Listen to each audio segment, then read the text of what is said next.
Hi, Tru Blessings team. I'm here with your update, coming in a little early maybe for the weekend of November 16th and 17th already.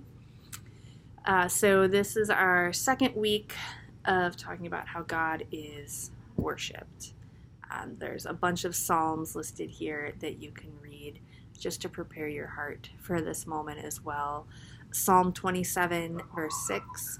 Psalm 30, verse 11, Psalm 95, verse 2, Psalm 98, verse 4, Psalm 108, verse 1, and Psalm 149, verse 3. So last week we had a lot of music going on, and it kind of continues this week.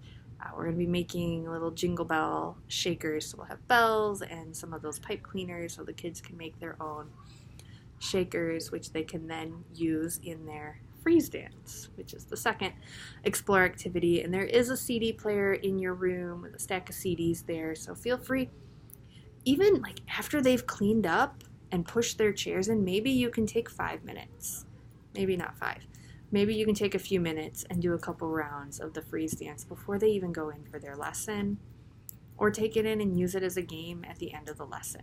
That's up to you. Those are just a couple of ideas to work around that. So, again, our ponder point is God is worshipped. We're going to have a few worship stations set up around the room. Hamilton is bringing out his own little jingle bell shaker. Sorry, Dawn tried to show me something.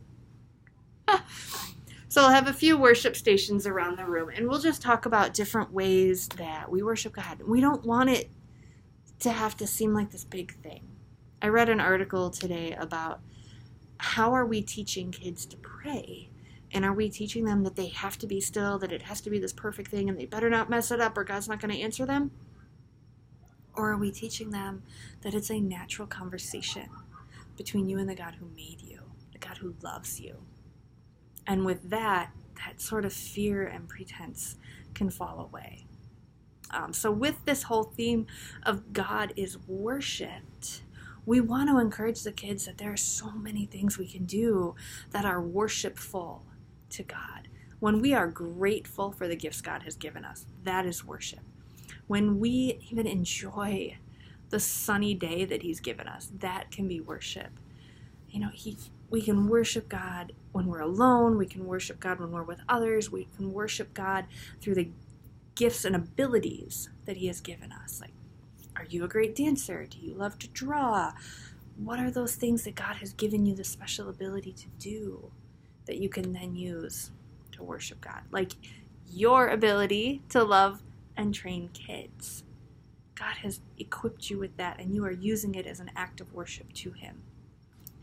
So our 3 different worship stations. One is going to be let's shout praises to God. Let's use our voices, and there will be some megaphones there. And I encourage you to use it as a repeat after me. Like, I'll say something through my megaphone, and then you say it too. God, you're amazing. God, we love you. Those things, don't just let them yell. We have to control that chaos, right?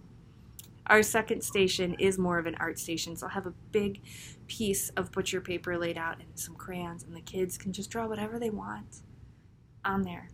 And then our third station is more of a dancing station as well. So those are our stations. Their craft is they're making their own megaphone, and I know that it's a lot easier if they're already stapled or taped and ready to go. So we'll make sure that that is all set up for you, and the kids simply get to decorate it and then use it. So that'll be your weekend. It'll be good. I'm excited. Okay, so leaders, may you remember that you were created to love and worship God.